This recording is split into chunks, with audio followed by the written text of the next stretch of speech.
Aleluia. Oh, Jesus Cristo.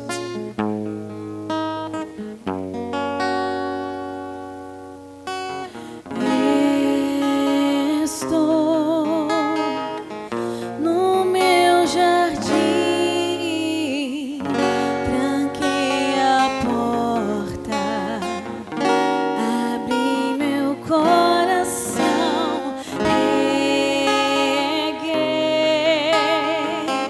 minhas raízes com minhas lágrimas, gotas de adoração. Senhor, não quero que meus olhos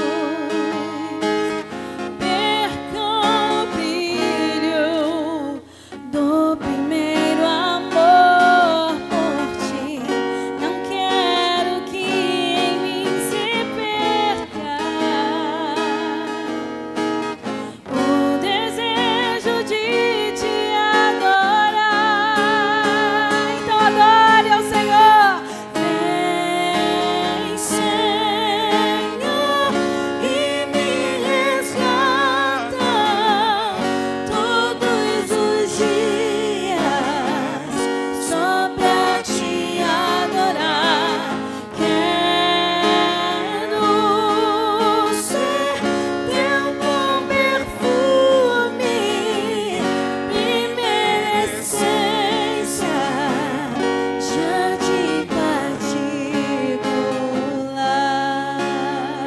Senhor, que a nossa adoração venha subir a ti, Pai, como incenso suave, Deus. Aleluia.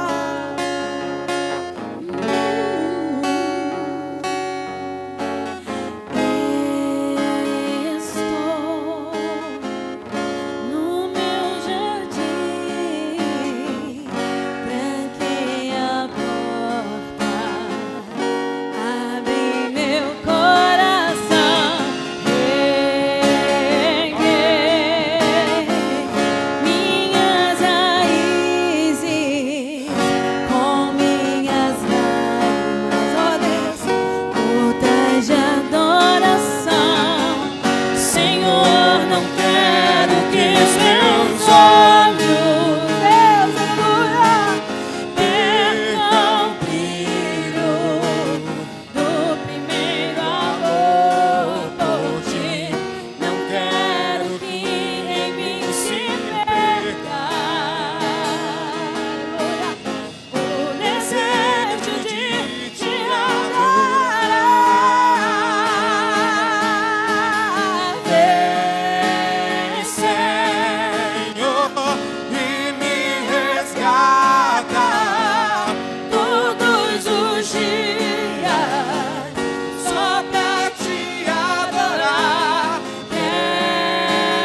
Senhor, porque amamos a tua obra, Senhor, porque amamos te servir, Senhor, porque amamos ser teus, ser servos teus.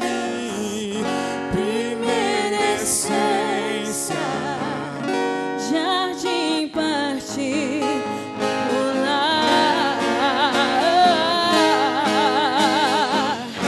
jardim particular,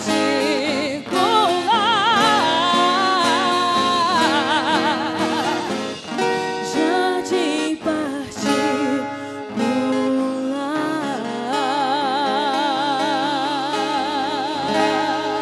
Vem, Senhor, vem, Espírito de Deus, vem fazer a sua obra neste lugar. Espírito Santo, consola os corações aflitos, oprimidos.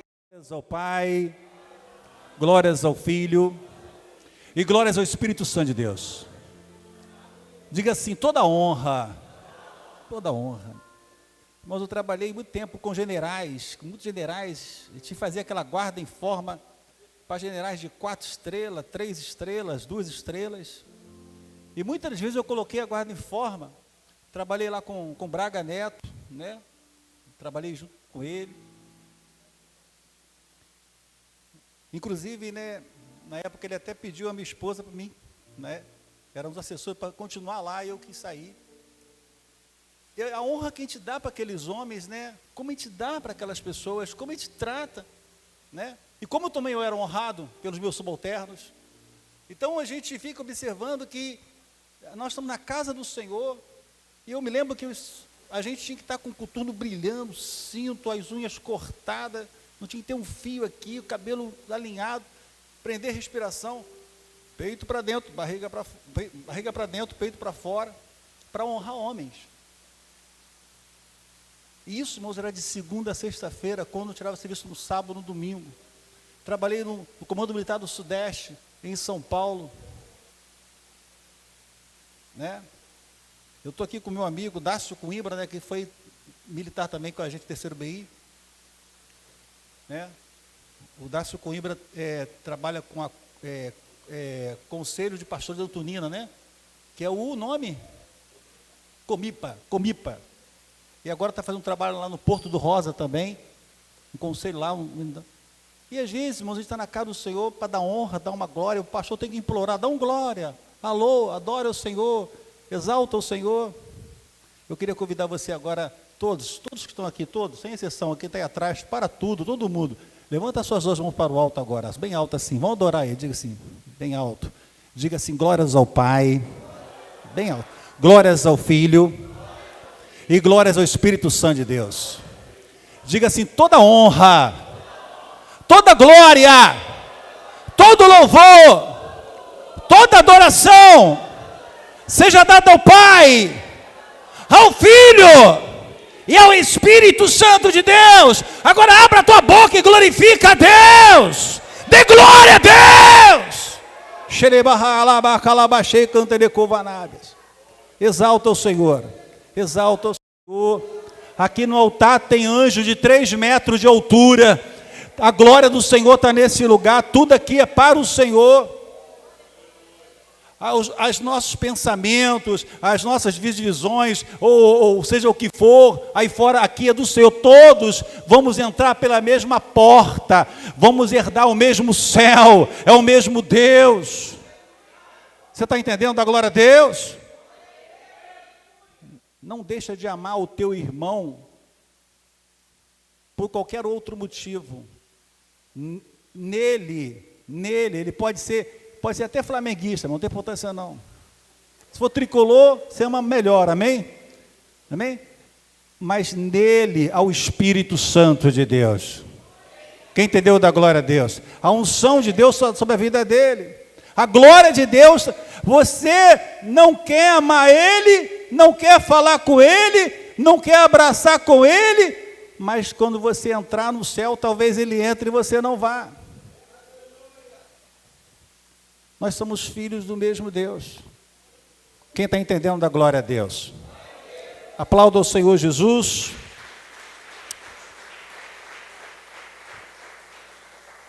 Queridos, olha, tem tanta coisa boa para sortear aqui, no final tem os números aí, sorteia. Você está aí com um papelzinho, aí tem o YouTube e o Instagram. Esse YouTube, eu botei no meu nome, porque se eu botasse a LEB, algumas pessoas não queriam, ou igreja, então eu botei no meu nome, e tem mensagem, muitas mensagens. Todos os pastores que pregaram aqui na LEB estão lá. Entra, se inscreva. Graças a Deus já temos bastante inscritos no YouTube. E a mensagem do pastor Martim Monteiro já vai estar agora também lá, né? E a gente divulga, pastor, a sua mensagem para o mundo inteiro, para todos os pastores que estão fora do país, representantes também. Então, entra, se inscreva, que vai ser bênção, em nome do Senhor Jesus, tá bom? E você tem um papelzinho, tem um número, e tem várias coisas para sortear aqui, irmãos, muitos brindes, ó, coisa boa aqui, né? Enfim, né? Não esqueça de você se inscrever, é muito importante você se inscrever no YouTube. Agora eu quero falar uma coisa também importante, tem que falar que é bênção, né? Eu me lembro que eu liderava jovens em Itaboraí, eu sou filho de bispo, nasci no berço evangélico, e eu lutava para poder fazer uma programação de igreja, mas uma dificuldade muito grande. Hoje, o Simõezinho, eu falo mais alto do que eu, né? Eu que sou Simõezinho, né? Ele que é Simões grandão agora, né? Mas Simõezinho, meu filho, tem um espaço que ele está administrando, que é da LEB. Eu duvido alguém ter um espaço com piscina, campo, salão. Quem foi na LEB quando aquele deputado Otônio de Paula, né, pregou lá na LEB? Quem lembra disso? Otônio de Paula pregou lá na reunião do pastor da LEB, e foi lá nesse salão, aqui próximo, tem um campo, tem piscina, tem uma área, tem churrasqueira, enfim, irmãos, os salões vão perder para a gente agora, você vai ficar impactado. Você quer conhecer? Procura ele, o Simõezinho e o Tiago, e você vai ficar impressionado, como eu posso alugar um espaço desse por isso? Como eu posso levar minha igreja para lá com esse valor? Tá? E com certeza é um trabalho que a LEB está dando para as igrejas. Pastor Celso Brasil, o senhor tem aquela igreja linda, maravilhosa lá no Fonseca, e tem a igreja maravilhosa que está sendo a sede ali no Caminho Niemeyer. A gente começou a fazer lá, né? Tem uma estrutura fenomenal, mas tem muita igreja que quer fazer um evento e não tem condições de fazer. Então é uma coisa que a LEB já está oferecendo para as igrejas. Você vai ficar impactado com o local, com a piscina, com o salão, com tudo que lá tem. E é próximo, aqui em Tribobó, né? Pertinho aqui em Tribobó. Você não vai ter dificuldade lá para longe, para outro lugar, para viajar. Procure se informar, vai ser bênção. Quem entendeu, diga amém. Eu quero já convidar o pastor Martim Monteiro, que vai estar ministrando a palavra, amém? E chamar meu amigo também, pastor Celso Brasil, que vai estar orando por ele, o nosso pastor Martim Monteiro, amém? Igreja, vamos receber o pastor Martim Monteiro, aplaudindo, eu sou com alegria, amém? Vamos ficar de pé. Na verdade é de pé, de pés, né? A gente não fica andando de pé, né? A gente fica de pés, né? Para falar pé, mas é pés, né? Mas vamos agora é o momento mais importante da reunião, onde que Deus vai falar conosco de maneira sobrenatural, amém? Passo a palavra ao pastor Celso Brasil, para estar orando para o nosso pregador. A paz do Senhor, que bom estarmos aqui. Vamos nesse momento orar por aquele que está com a graça para ministrar a palavra do Senhor sobre nós. Eu vim aqui para receber. Vamos estender nossas mãos para o pastor Martim, vamos pedir do Senhor. Senhor, aqui está o teu servo, o teu filho, Senhor. E nós estamos aqui, Senhor, para recebê-lo como canal de bênçãos. Que a palavra frua dê a ele, Senhor, uma língua erudita. Ele que se expressa tão bem, tem o dom da comunicação, Senhor. Mas precisa de ti, Senhor. Nós queremos ouvir a tua voz, Senhor. Fala, dê a ele a graça, a unção, para que todos nós sejamos muito abençoados e saímos daqui, Senhor, glorificando o Teu nome. Nos colocamos diante de Ti, abrimos os nossos corações e queremos Te ouvir. Usa uma vez mais o Teu servo, pastor Martim Monteiro. Nós oramos no nome de Jesus. Amém, amém, pastor. Amém. Obrigado, pastor. Paz de Cristo Jesus, você pode se assentar. Quero agradecer, antes de mais nada, o convite. Obrigado, bispo, pelo convite. Quero fazer menção de algumas pessoas que aqui estão. Meu amigo pastor Celso Brasil. Eu me lembro do pastor Celso Brasil, quando eu ainda era seminarista e ele era coordenador do seminário onde eu estudava. Meus 21 para 22 anos. Tempo voa.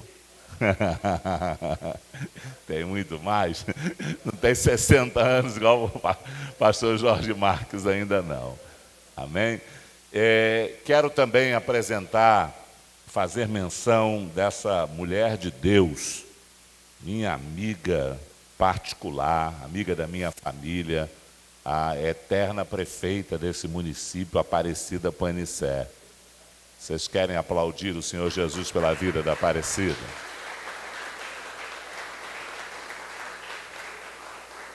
Amém. Louva a Deus pela vida dela.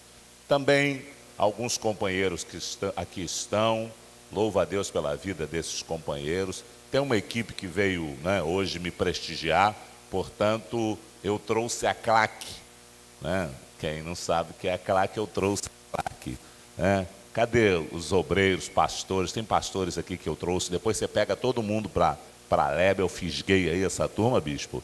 Fiquem de pé aí os pastores, os seminaristas que vieram hoje, né, prestigiar a Lebe aqui. Deus abençoe vocês. Amém? Muito obrigado por aceitar esse convite. Reverendo Dacho, é sempre um prazer revê-lo. Nosso pastorzão ali também. Bom te ver, pastor. O homem dos instrumentos de som. Também quero fazer menção da minha digníssima esposa, pastora Araci. Fica de pé aí, meu amor. Louve a Deus pela tua vida. Amém? Aplauda Jesus. Glória a Deus. Não é todo dia que eu tenho o privilégio de ter a Araci para me ouvir, não é? Geralmente nós estamos em lugares diferentes. Ou ela está em Alcântara, dirigindo, né, a igreja em Alcântara. Às vezes estou com ela, ou eu estou em Galo Branco, na nossa filial. Então nem sempre temos este contato de estar junto, um ministrando e o outro, mas hoje ela pôde me acompanhar. Amém? Eu quero que você abra a sua Bíblia em Números. Números, capítulo 24. Números, capítulo 24. Vou ler a partir do versículo 15. Números 24, 15. Medeiros também é muito conhecido. Nós nos conhecemos também há uns 40 anos. Para quebrar seu galho, uns 40 anos, né?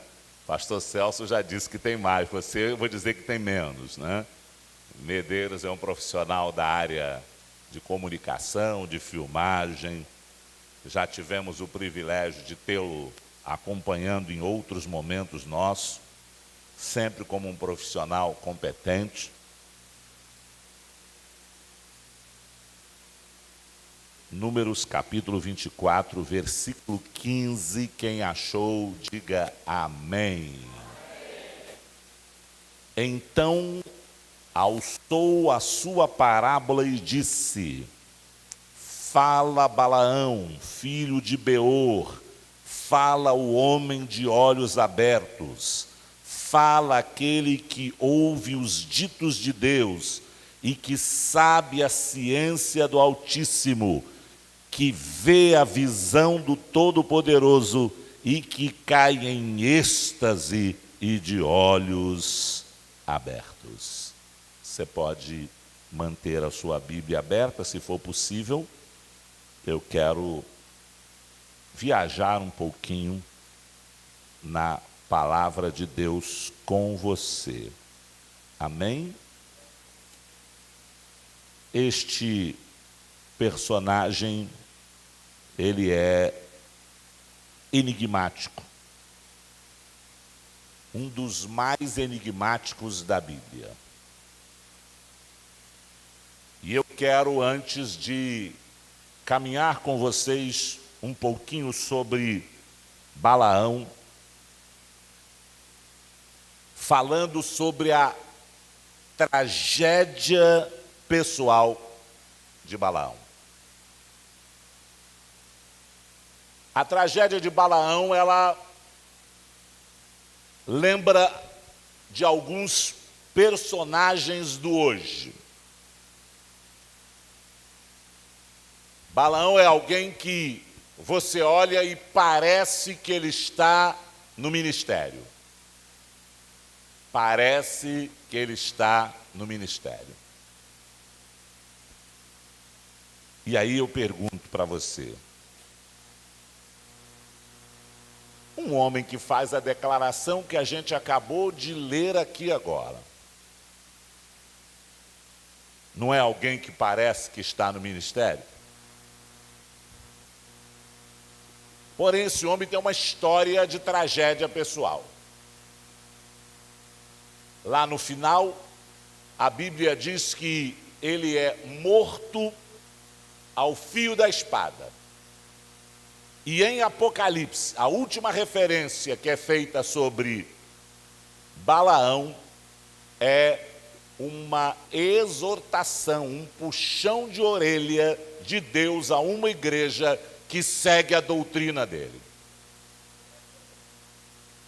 O homem tem uma curta passagem no meio da história da Bíblia, mas consegue, mesmo com tragédia, deixar seguidores. Consegue, mesmo com uma tragédia pessoal, esse homem consegue, ainda assim, ter no último livro da Bíblia uma declaração do próprio Jesus de que ele tem gente adepta de uma doutrina que ele deixou.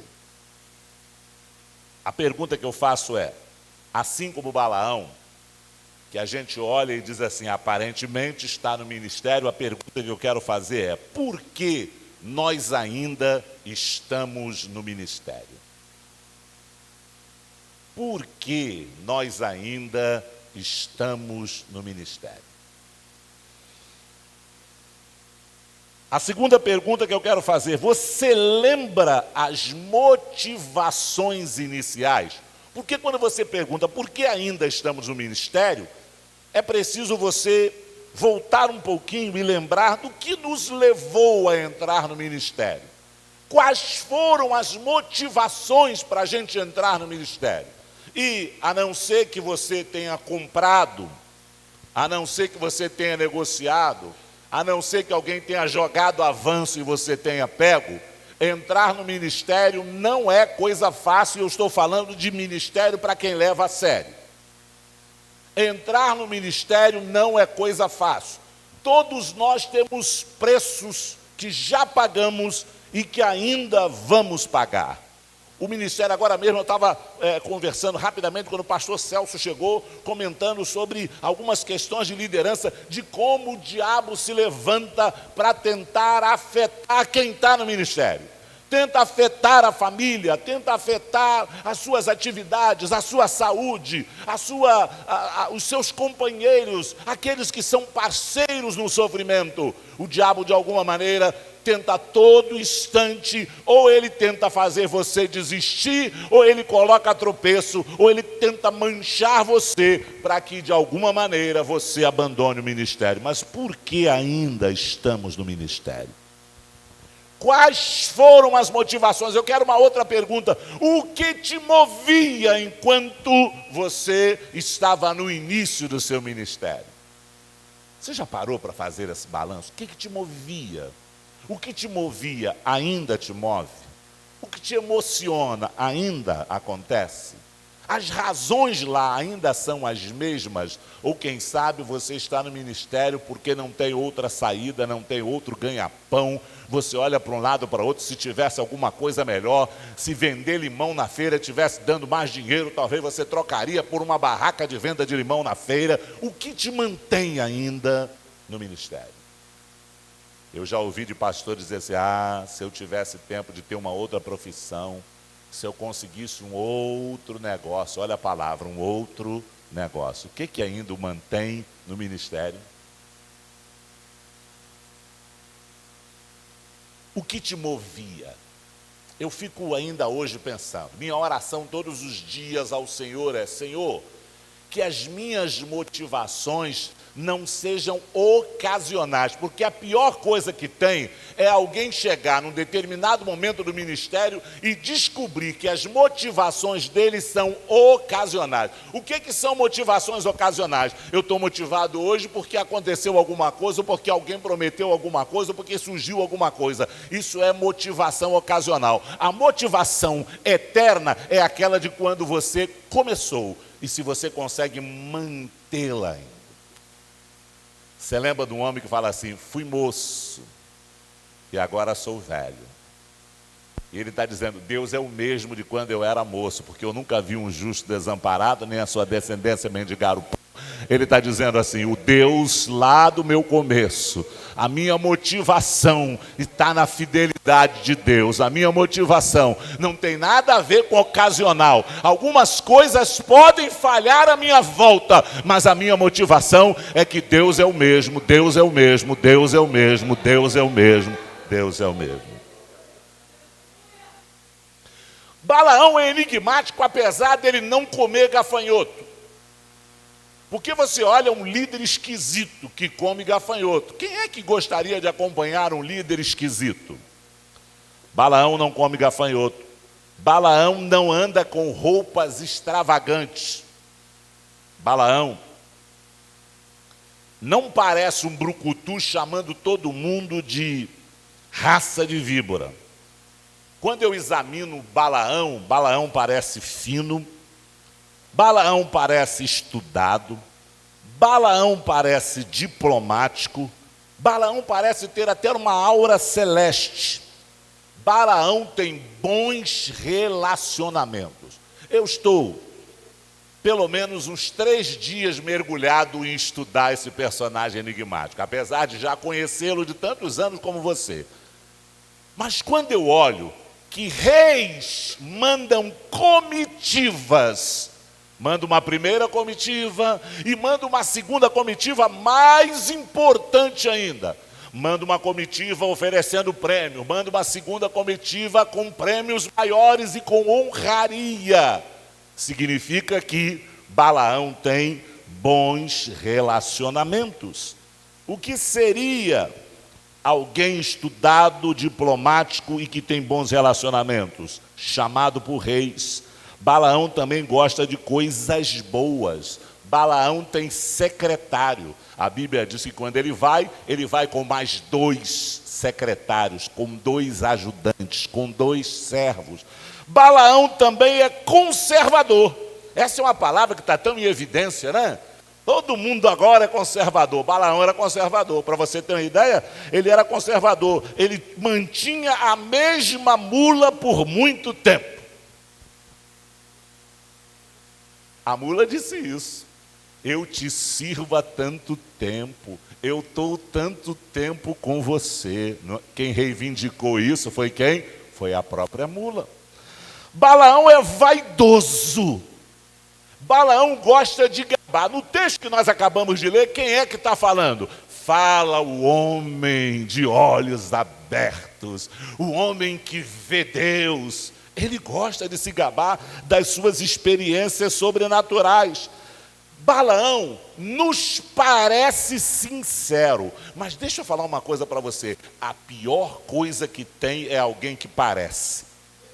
Você já viu falar daquela propaganda do Denorex?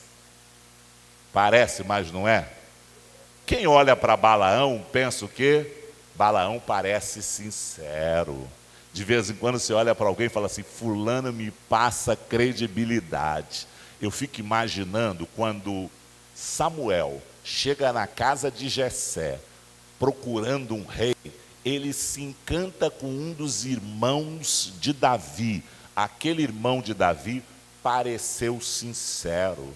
Ao olhar para alguém sincero, qual é a primeira coisa que a gente pensa? Aí está um homem de Deus, parece sincero. Aí está uma mulher de Deus, parece sincera. Mas você lembra da resposta que Deus deu para Samuel? O velho Samuel, o profeta, o homem tão experiente. Deus disse para ele: não resolva as coisas na sua experiência. Não resolva as coisas na sua análise humana, na sua psicologia, porque você, apesar de toda essa análise, só pode ver o que parece, só pode ver o que parece, só pode ver o que parece. Lembra que eu disse que parecia sincero? Aí Deus diz assim: você só consegue ver o exterior, você só consegue ver o que parece, mas eu vejo o interior, eu vejo o interior. Eu vejo o interior. Você que está aqui, fique confortável. Deus conhece você. Para o bem ou para o mal, Deus conhece o seu interior.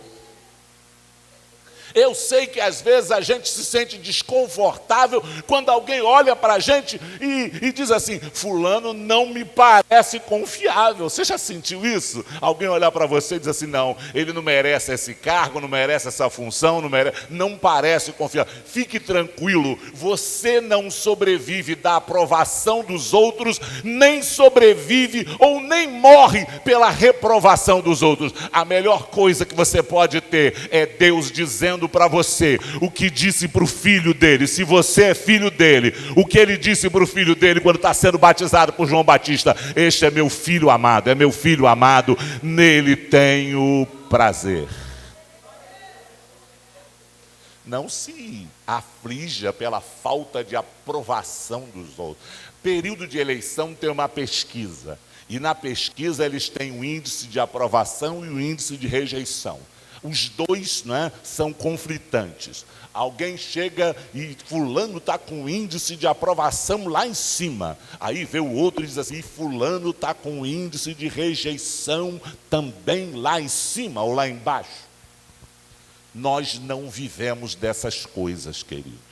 Nós vivemos da nossa intimidade com Deus. Quem sabe quem você é Deus. Quem sabe, você tem que prestar contas é a quem? É a Deus. Fique preocupado com o seu índice de rejeição, não. A Bíblia diz que até o seu Cristo, o seu Salvador, ele foi rejeitado pelos homens. Ele foi rejeitado pelos homens.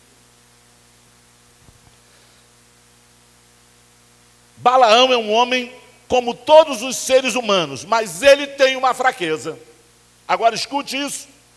Balaão tem uma fraqueza.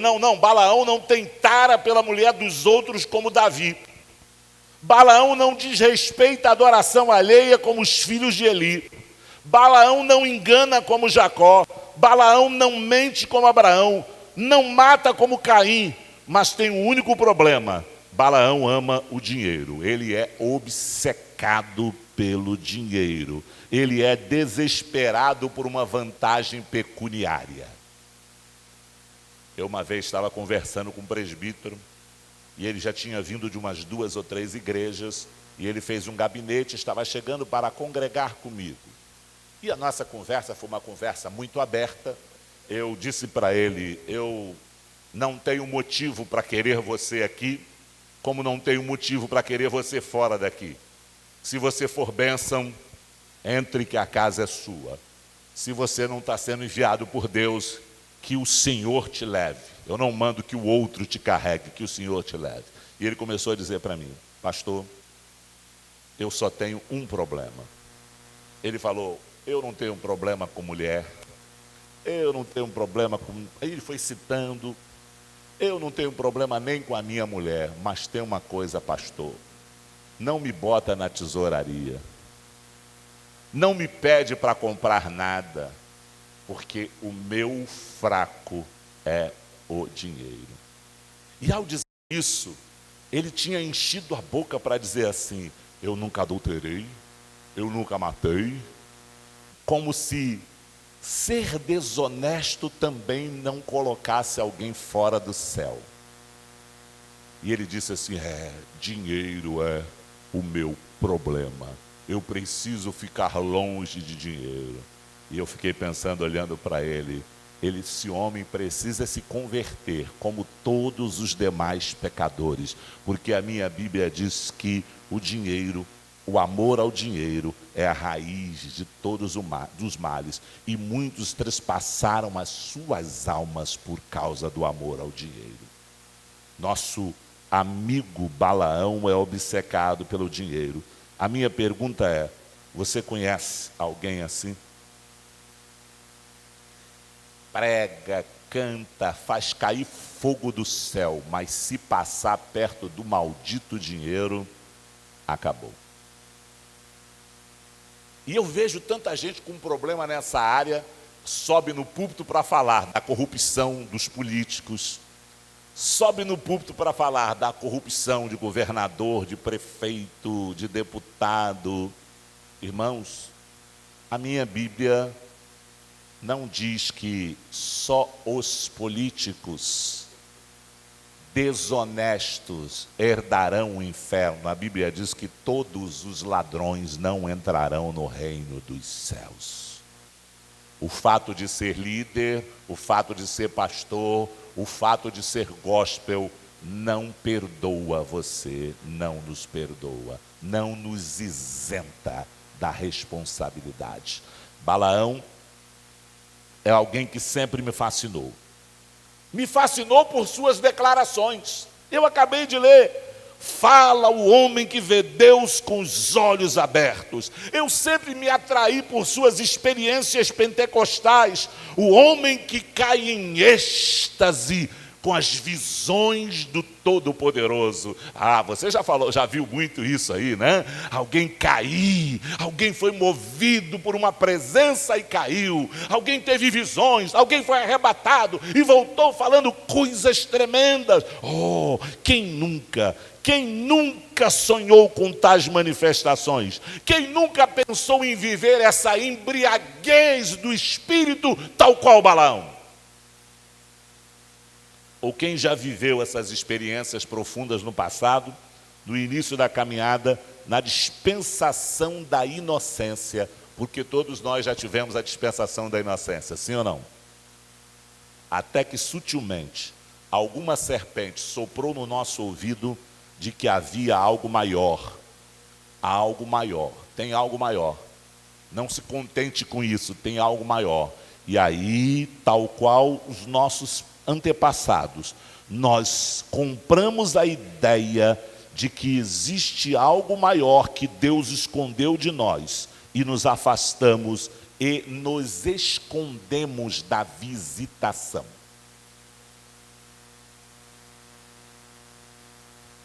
Se Adão não falava em línguas, e não é um fenômeno do Antigo Testamento, se Adão não tinha visões, se não era um fenômeno do Antigo Testamento, da sua dispensação, mas eles tinham uma coisa fantástica. A Bíblia diz que todos os dias, na viração do dia, Deus tinha uma agenda com eles.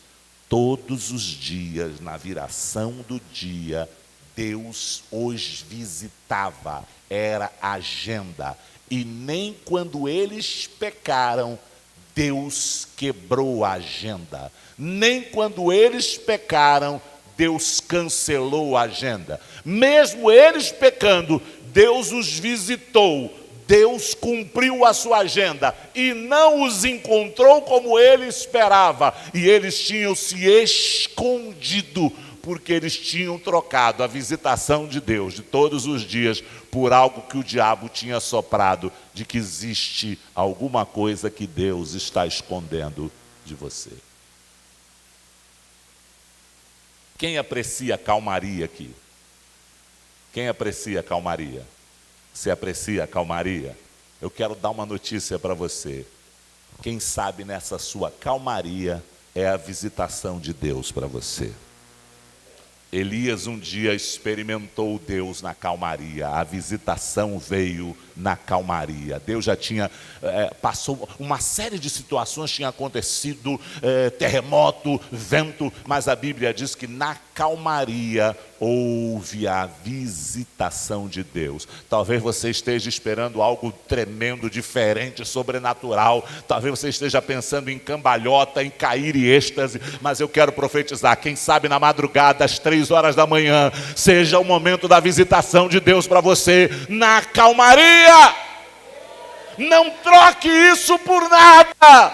Mesmo que o diabo diga para você, Deus está escondendo, tem alguma coisa maior, tem alguma coisa melhor. Eu quero declarar para você, a visitação do final do dia, da virada do dia, era a coisa mais preciosa que o casal tinha no Éden. E eles não enxergaram isso. Enxerga agora, enxerga agora, enxerga agora. Deus ainda visita você.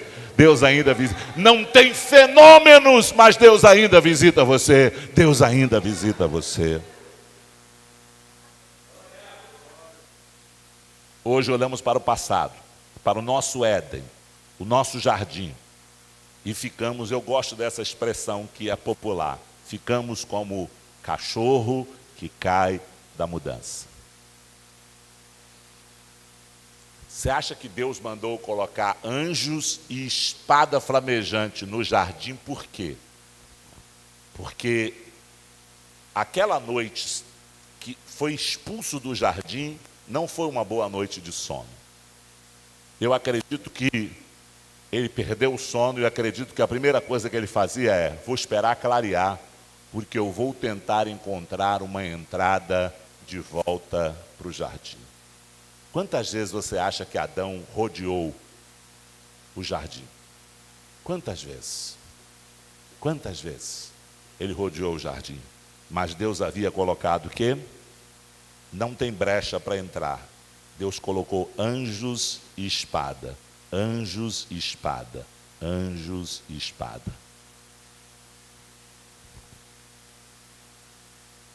Mas para a gente Deus deixou não uma brecha.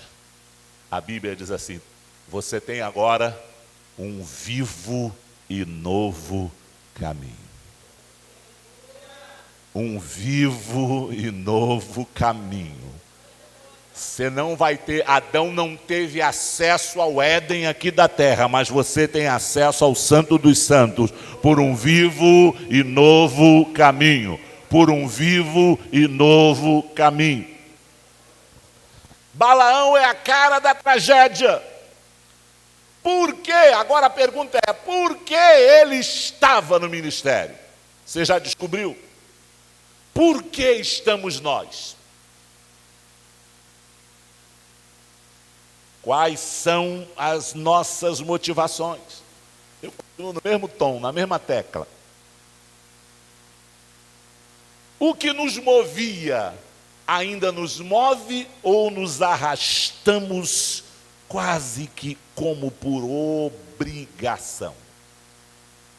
Se existe uma tragédia na vida de alguém que está no ministério, é quando ele precisa quase ser arrastado para cumprir as suas tarefas ministeriais. Aquilo que ele fazia por prazer. E eu não estou falando de velhice, eu não estou falando de coluna, eu não estou falando de dor nos ossos, eu não estou falando de tonteira quando levanta, porque você está vendo aí, pastor Jorge Marques comemorando, celebrando 60 anos de ministério. Ele não está chamando você para uma noite de lamento, não vai ser muro de lamentações. Ele está celebrando ao Senhor, porque ele ainda tem motivos de celebrar ao Senhor. Ele tem motivos de celebrar ao Senhor. Como está você? Se arrastando ou celebrando? Você acha que eu não tenho os meus conflitos ministeriais? Você não acha que eu tive outras opções e deixei as outras opções para o ministério e hoje eu paro e... No outro dia um amigo meu ligou para mim e funcionário público, eu era funcionário público federal como ele, e eu abri mão. E ele perguntou para mim: você já está aposentado, Martim? Eu falei: não. Aí ele me deu a notícia: eu já estou aposentado. E ainda me disse com quanto. Ele falou: eu estou aposentado hoje com 13 mil reais, está bom para você? Eu estou matando um leão, uma hiena, um gambá por dia para pagar as contas.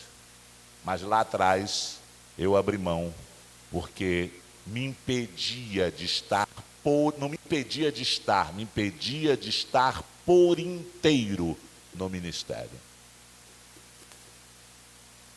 Às vezes o diabo vai dizer para você: olha o que você perdeu, olha o que você deixou de ganhar. Porém, se você conversar com um apóstolo chamado Paulo, ele vai dizer: eu fiz tudo isso como refúgio, tudo isso como esterco, para poder ganhar a Cristo, para poder seguir a Cristo. E eu já estou caminhando para o início. Eu não disse caminhando para o fim, caminhando para o início do fim. Chega um momento que Balaão recebe a comitiva, e aí Deus diz para ele: não. Primeiro ele diz assim: fiquem aqui, durmam aqui, vão ver o que, uma madrugada pode acontecer alguma coisa, vamos ver o que Deus vai falar. Aí Deus disse não a ele pela primeira vez, ele dispensou. O povo voltou com a comitiva maior, mais importante, com mais dinheiro. Ele vai de novo conversar com Deus. Aí Deus, chega uma hora que eu quero falar com você a partir daqui. Chega uma hora que Deus simplesmente deixa por nossa conta. Deus simplesmente deixou por conta deles. Deus já tinha dito para ele, e depois, quando ele está lá, novamente, oferecendo altares, Deus tem um monte de negativa, mas ele continua tentando arrumar um jeitinho para ganhar aquele prêmio, para ganhar aquela honra, para ganhar aquele dinheiro. Coloca um altar aqui, coloca um altar ali, sacrifica. Chega uma hora que ele diz para Deus: eu sacrifiquei. Eu sacrifiquei. É uma pena que ele não conhecia Samuel. Samuel teria dito para ele: tem Deus mais prazer em sacrifício do que em que se obedeça a Ele? Deus está interessado em sacrifício? Um monte de altares, um monte de animais sendo mortos, porque o profeta está tentando encontrar um meio para ser premiado. Porque o dinheiro para ele é a solução. O dinheiro para ele é a vitória. O dinheiro para ele resolve todos os problemas. Eu quero dizer totalmente diferente para você. O dinheiro não é a solução para o ministério. O dinheiro não resolve todos os problemas do ministério, nem todos os seus problemas. Eu quero declarar para você: o dinheiro não compra unção, o dinheiro não compra a graça de Deus, o dinheiro não abre, não é a senha para abrir a porta do céu, para rasgar o céu. O profeta está dizendo, Isaías: ah, se fendesses os céus e descesse. Deus é o único que pode abrir o céu para você, e não vai ser por causa do dinheiro, pode ser por causa do seu quebrantamento. Arrependimento já é um bom começo. Onde foi que Deus nos deixou seguir nosso próprio caminho? Quando foi que deixamos de ser ovelhas? Esse é o grande problema de líderes. Líderes não querem ser ovelha. Quando eu vejo pastores amigos meus que estão aqui e que vieram hoje para ouvir uma ministração, não porque é o Martinho, mas porque é a palavra de Deus, o canal pode ser qualquer um, a palavra de Deus, eu fico perguntando: quando foi que deixamos de ser ovelha? Guiados às águas tranquilas, águas de beber e águas de banho. Guiados a águas de beber e águas de banho. Porque de vez em quando as pessoas falam: o Senhor me leva a águas tranquilas. Não é só água de beber, água de banho. O que significa isso, pastor? Nós líderes também precisamos ser lavados. Nós líderes precisamos que o Senhor trate conosco no mais profundo da nossa alma. De vez em quando a gente só quer beber, mas nós precisamos também ser lavados, purificados, restaurados, e tudo começa com uma admissão. Nós precisamos admitir que ainda somos ovelha, que Ele é o pastor e Ele pode nos conduzir. Quem pode declarar isso? Me conduz, Senhor, às águas de beber e às águas de banho. Quando é que decidimos que pastos verdes não são dignos de nós? Quando foi que começamos a fazer o nosso próprio cardápio? Eu vim aqui, eu esperava outra coisa. Eu só tenho pasto. Eu achei que todo mundo era ovelha. Então o meu Senhor, que é o Senhor de vocês, me mandou só trazer pasto. Me mandou trazer só pasto. Não está bom para você não? Quando é que você começou a fazer seu próprio cardápio? Se você é ovelha, a única coisa que Ele tem para você é pastos verdejantes, pastos verdejantes, pastos verdejantes, pastos verdejantes. Se eu digo que o que Ele traz não é digno para mim, se pastos verdejantes não é um alimento digno para mim, eu estou dizendo que quem traz também não é digno. É por isso que de algumas igrejas o Senhor já deixou de visitá-las. Porque se o que Ele traz não é suficiente, se o que Ele traz precisa de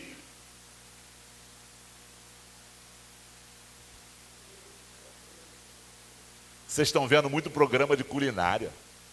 Vocês estão vendo muito tempero, cominho. Vocês estão vendo muita coisa industrializada. Eu quero declarar para você, o alimento que Deus traz para você não precisa de adendo, não precisa de mais nada. É o alimento puro. Paulo fala assim, o leite puro, o leite puro, o leite puro. O que nós estamos precisando é voltar à simplicidade da palavra. Nós temos que admitir, Senhor, nós só precisamos de pastos porque nós somos ovelhas. Chega de invenção. Chega de temperinho. Dá para botar um molho, pastor. Não tem molho, tem a palavra, pasto verdejante, porque nós ainda somos ovelhas. Se você é ovelha, levanta a sua mão para o céu. Levanta a sua mão e agradece, porque Deus ainda tem dado alimento para você. Deus tem dado alimento para você. Já teve coisas na nossa vida, no nosso ministério, que Deus disse não. Como disse não a primeira vez para Balaão. E aí a gente ficou como criança pirracenta. E insistimos. Eu não sei se você aguenta isso. Eu tenho 3 filhos. E eu me lembro de sair para almoçar nos tempos, né, das vacas gordas. Sair para almoçar com a dona Araci, com os pequenos. E aí os garotos resolverem querer aquilo que não estava no combinado. E dentro do restaurante querer fazer escândalo. E eu me lembro de pegar a criancinha com carinho e levar lá no banheiro e ter uma conversa séria com eles. Porque a pior coisa que pode existir é criança mal educada e pirracenta. Será que Deus está falando com alguém aqui? A pior coisa que pode existir é criança mal educada e pirracenta. Balaão é pirracento. Deus já disse não, mas ele está insistindo, ele está insistindo, ele está insistindo, ele está insistindo. E aí quando Balaão morre ao fio da espada, lá no capítulo 31, ele está morrendo ao fio da espada. Sabe por quê? Não precisava ser assim. Não precisava ter esse fim, não precisava ter essa tragédia, porque a minha Bíblia diz que eu preciso fazer uma escolha. Escolha a vida para que viva, obedeça para que viva, obedeça, se submeta ao Senhor. A outra coisa é que Balaão é um prestador de serviço. A pior coisa que tem é você encontrar prestadores de serviço do reino. Você liga para um cantor, ele é prestador de serviço. Ele já quer saber do quanto vai ganhar, quanto vai depositar, já quer passar logo o pix dele. Mas não é só cantor não, tem pregador e um monte de outras pessoas que no reino é assim, são prestadores de serviço. Como é que eu sei?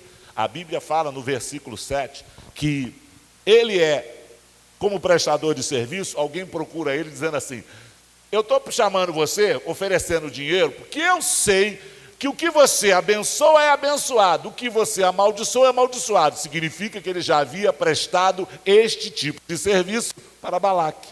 Ele é um prestador de serviço.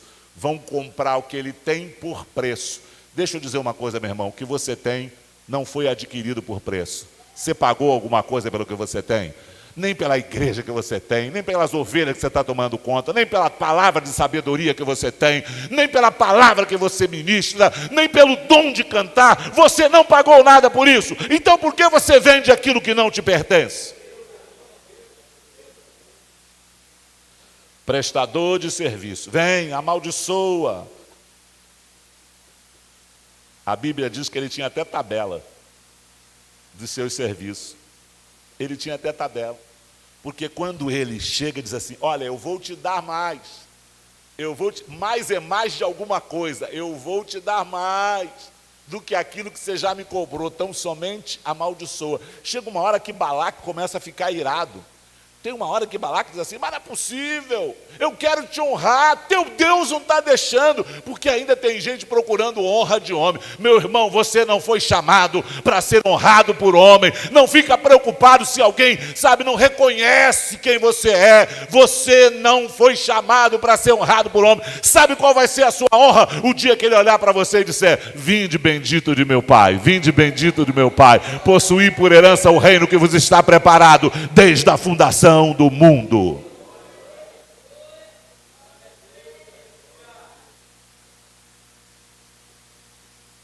Agora, é interessante, e eu estou encerrando. Quando ele prepara o primeiro holocausto, os primeiros sacrifícios, ele diz assim, seja ficar perto do sacrifício, Balaque, a sua turma. Olha que coisa interessante, eu vou ali na frente, escute isso, eu vou ali na frente, para ver se Deus vem. Engraçado, né? Balaão descobre um princípio. Deus não pode se misturar. Tem lugar que tem gente que Deus não pode vir. Deus não pode descer. Ele sabia disso. Fica aqui, Balaque. Fica aqui com os seus gurus, seus feiticeiros. Fica aqui e eu vou lá na frente. Agora, olha só que coisa interessante. Deus não se mistura. Balaão sabia disso. Por isso ele se afasta daquele povo para... Aí a Bíblia diz que apesar de Balaão, a Bíblia diz assim, e veio Deus.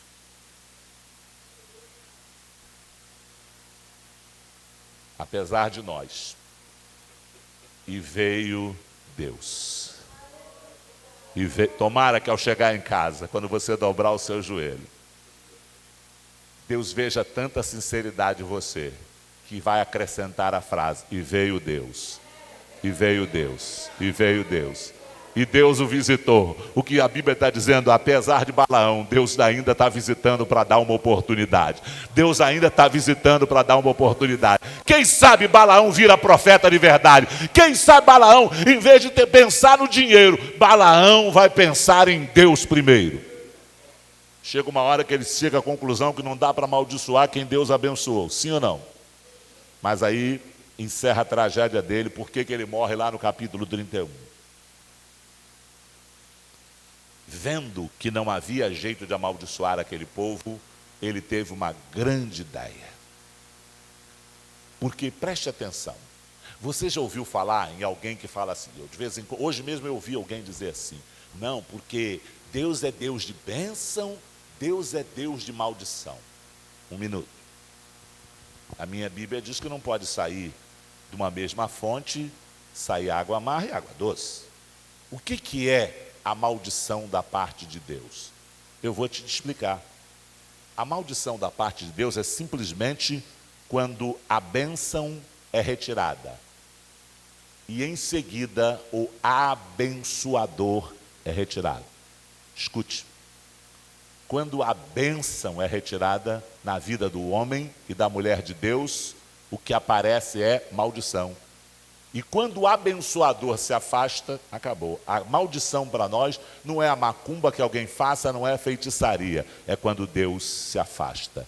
É quando Deus se afasta. É quando a bênção de Deus se afasta. Primeiro tem gente que não enxerga. A bênção se afasta primeiro para que haja quebrantamento. Não houve, o abençoador também se afasta. Aí ele pensou, só tem um jeito. Se esse povo, o que afasta Deus? Os vossos pecados fazem separação entre vós e o vosso Deus. E aí ele teve uma ideia genial. Pegue as mulheres bonitas. Aliás, tem uma delas que é uma princesa. Ela tem um nome aqui no livro, depois você acha. Aí a Bíblia diz assim, pegue as mulheres mais bonitas e solta para esse povo. E aí, se esse povo pecar contra uma ordem clara, a ordem clara de Deus era não se misturar com mulheres estranhas. Se esse povo pecar, Deus afasta a bênção, a proteção, e em seguida Deus se afasta. Não precisou Deus se afastar, se afastou a bênção, eles ficaram vulneráveis, e aí caíram muitos mortos por causa disso. A Bíblia diz que essa princesa, um dos homens chegou a desafiar Moisés. E ele se apresentou lá na porta da tenda da congregação com aquela mulher que era uma princesa e era linda. Aí a Bíblia diz que um dos filhos de Arão, você sabe que sacerdote não podia se envolver com sangue. Sacerdote não podia se envolver nem com mortos. Só podia sepultar uma tia se ela não tivesse marido, não tivesse parente. E sepultar filho, pai e mãe. Ele não podia se envolver. Sim ou não? Mas a minha Bíblia diz que Eleazar, quando viu aquele homem fazer isso, que ele afronta Deus, afronta Moisés, e vira as costas, pega a mulher e vai para dentro da sua tenda. Eleazar pega uma lança, esquece que ele é sacerdote e quebra com uma ordem clara e vai lá, atravessa, mata os dois com uma lança. Eu acredito que Eleazar cai em si. Acabou meu sacerdócio, me contaminei. Na mesma hora, Deus manda dizer através de Moisés: ei, eu vi o seu ato, eu vi seu coração. A partir de agora, Eleazar, por causa do seu zelo, não vai faltar alguém na sua família para continuar o sacerdócio, porque Deus é aquele que tem autoridade para fazer o que Ele quer. Eleazar não acabou com o sacerdócio, ele acaba de escrever, por causa do seu zelo, o seu nome na história, como alguém que tem zelo pela santidade de Deus. Quem tem zelo pela santidade de Deus, quem tem zelo, fica de pé em nome de Jesus.